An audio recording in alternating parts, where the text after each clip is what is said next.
Bonjour à tous, je suis ravie de vous retrouver pour cette nouvelle édition des rendez-vous one-to-one de la mobilité et du digital. Alors comme le disait Sophie, c'est une édition que nous souhaitons orienter autour du comment. Comment est-ce que nous pouvons accompagner les entreprises dans l'atteinte de leurs objectifs, dans cette transformation numérique. Mais avant de répondre à cette question, je vous propose d'accélérer le temps. Nous sommes aujourd'hui le 9 mars 2016, c'est une évidence, mais en fait non, on va accélérer le temps de 9 années pour nous positionner au 9 mars 2025. Et pour en parler, j'appelle celui qui, en 2016, était le président de la commission de la transformation numérique au sein du MEDEF et qui était aussi le PDG de Micropole, et qui l'est toujours. J'appelle Christian Poyot.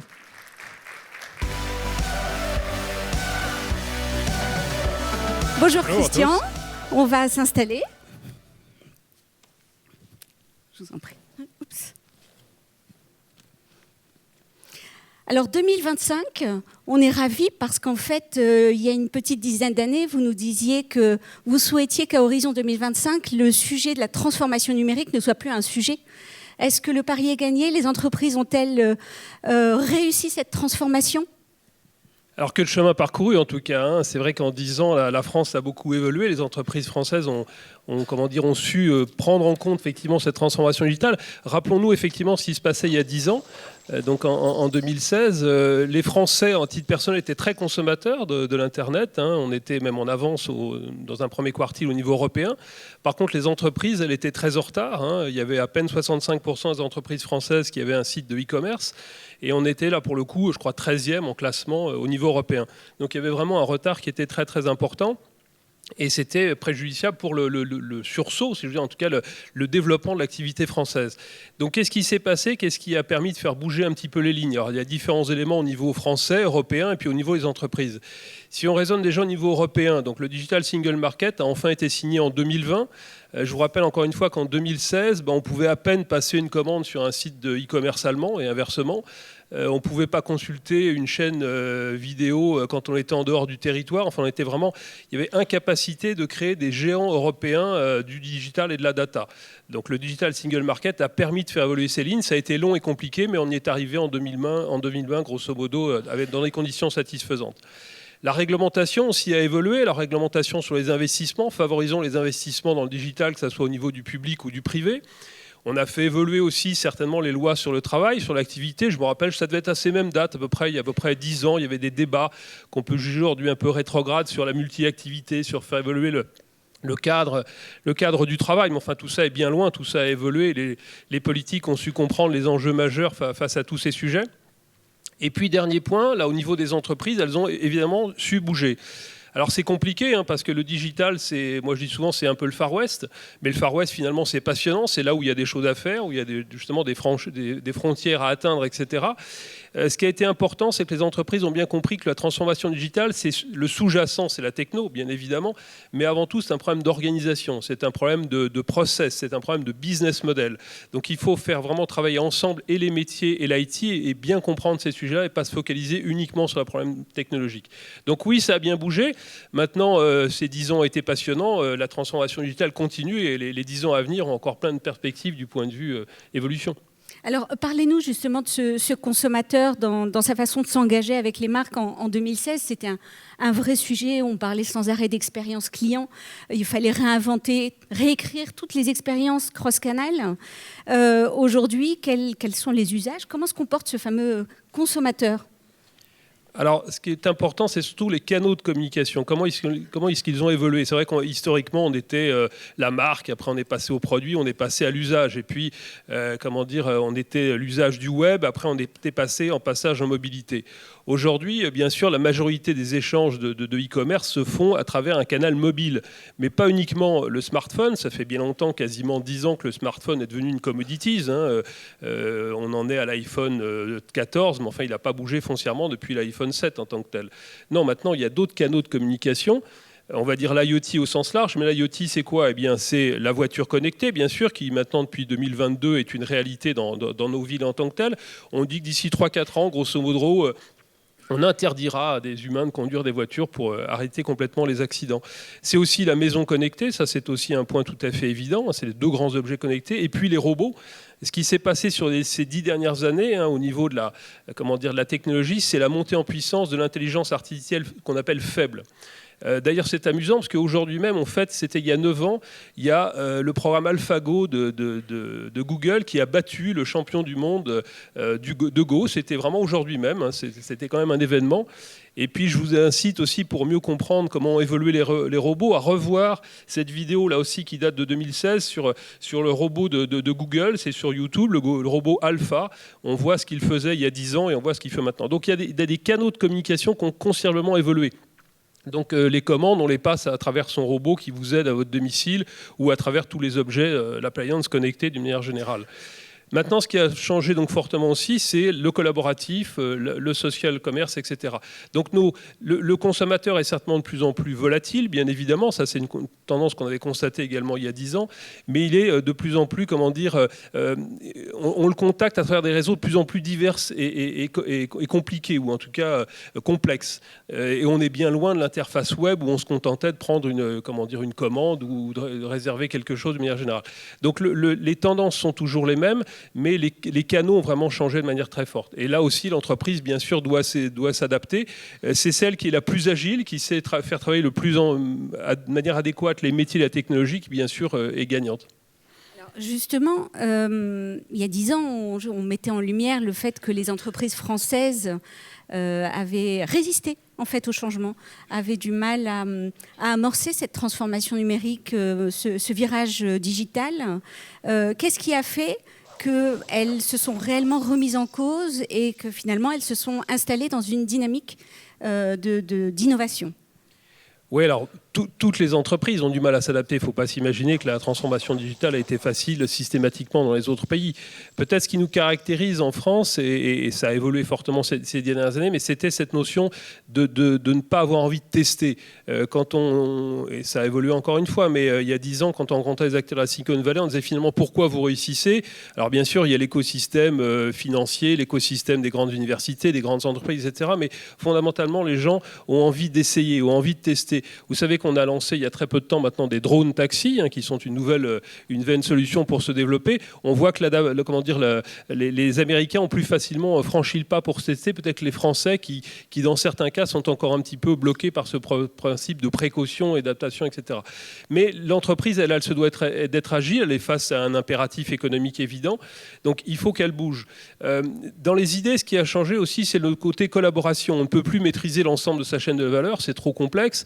Beaucoup de startups sont très dynamiques, ça continue à être le cas. Donc il faut avoir une vision plus d'échange et de bien maîtriser où est sa création de valeur pour s'adapter à l'évolution permanente du client et du consommateur de manière générale. Donc l'adaptation, elle est continue. Elle s'est vraiment accélérée ces 10 dernières années, mais ça ne va pas être terminé. La transformation digitale, encore une fois, on va passer maintenant, on commence à parler d'implantation de puces, et maintenant c'est un grand débat éthique d'implantation de puces dans les personnels, chez les êtres humains. Il y avait déjà des tests il y a 10 ans, d'ailleurs, déjà des gens qui testaient ça. Donc là, il y a des sujets d'éthique qui sont encore plus prégnants. Donc l'entreprise, en tout cas, elle doit continuer à être très évolutive, à être très adaptative et bien voir l'évolution des usages en prenant la technologie comme guide principal. Vous nous disiez tout à l'heure qu'il y avait une vraie question aussi sur la collaboration IT et métier. En 2015-2016, on avait vu émerger un profil CDO. Qu'est-il devenu ? Aujourd'hui, le profil n'existe plus, évidemment, mais c'est vrai que c'était une grosse interrogation dans les années 2016. Est-ce qu'il faut quelqu'un qui symbolise le côté digital dans une entreprise ou est-ce que c'est le travail de tout le monde ?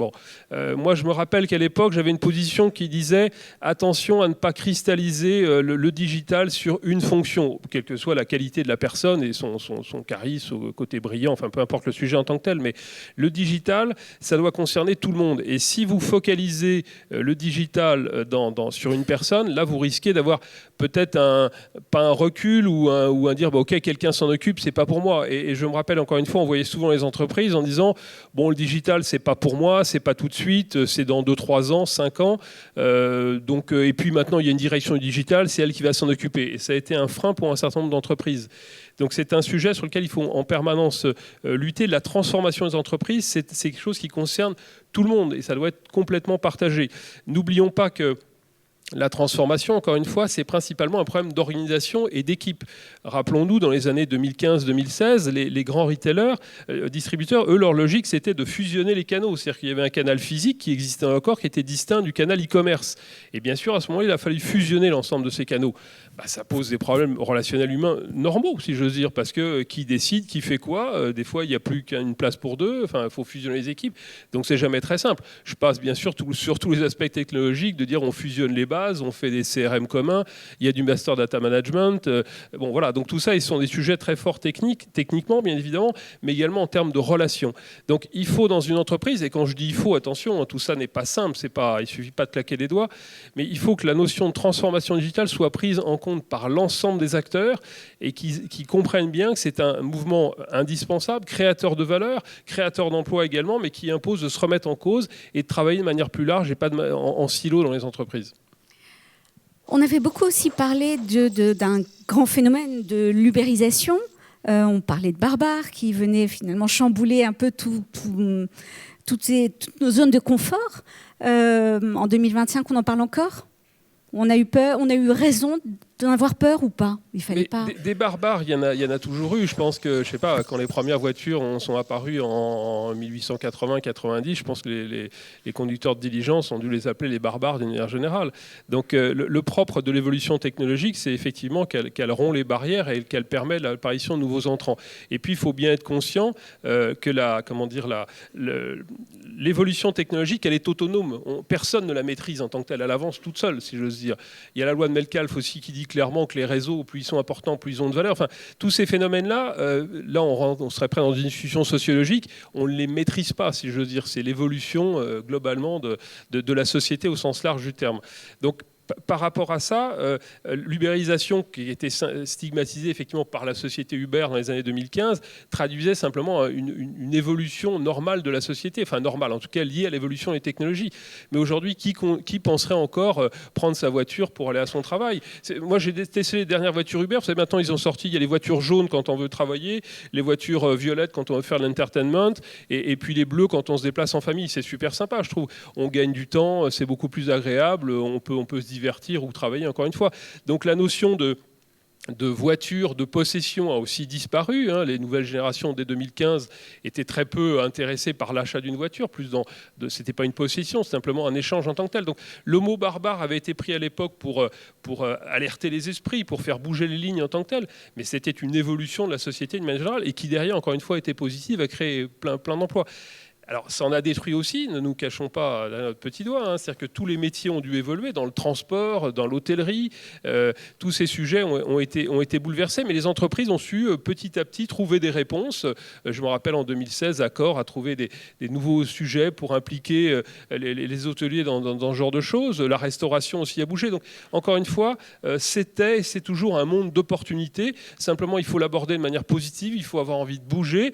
C'est pas toujours simple dans les entreprises parce que tout ça va très vite et puis il faut faire bouger l'esprit des gens. Mais encore une fois, c'est une formidable opportunité que la France a su saisir. Dernière question, est-ce que finalement on s'est orienté vers un monde de 100% service, un WAAS, World as a Service ? Oui, alors il y a toujours, une partie production, parce qu'à un moment donné, il y a toujours des infrastructures, quelles qu'elles soient. Il y a des secteurs qui ont bougé de manière très importante. La santé qui est toujours un problème, bien sûr, enfin pas un problème, mais un intérêt pour chacun d'entre nous. Et maintenant, ça va commencer à s'accélérer. Là, à partir de 2026-2027, les notions qu'on voyait apparaître il y a 10 ans de NBIC, d'organes de 3D, de transformation, biologiques, etc., vont s'accélérer, ce qui pose d'autres problèmes éthiques de manière générale. Mais donc, il y aura toujours une notion d'infrastructure, mais c'est vrai que le service est quelque chose qui est devenu de plus en plus important, de plus en plus, en tout cas, la relation que les entreprises doivent avoir avec leurs consommateurs est devenue principale. On est dans un monde qui a considérablement évolué, encore une fois, l'intelligence artificielle faible a bouleversé les lignes, nous permet de vivre autrement, d'échanger autrement. Ce qu'il faut, c'est continuer à avoir une vision positive de ce développement. Merci beaucoup, Christian. Ravi d'avoir échangé avec vous en 2025.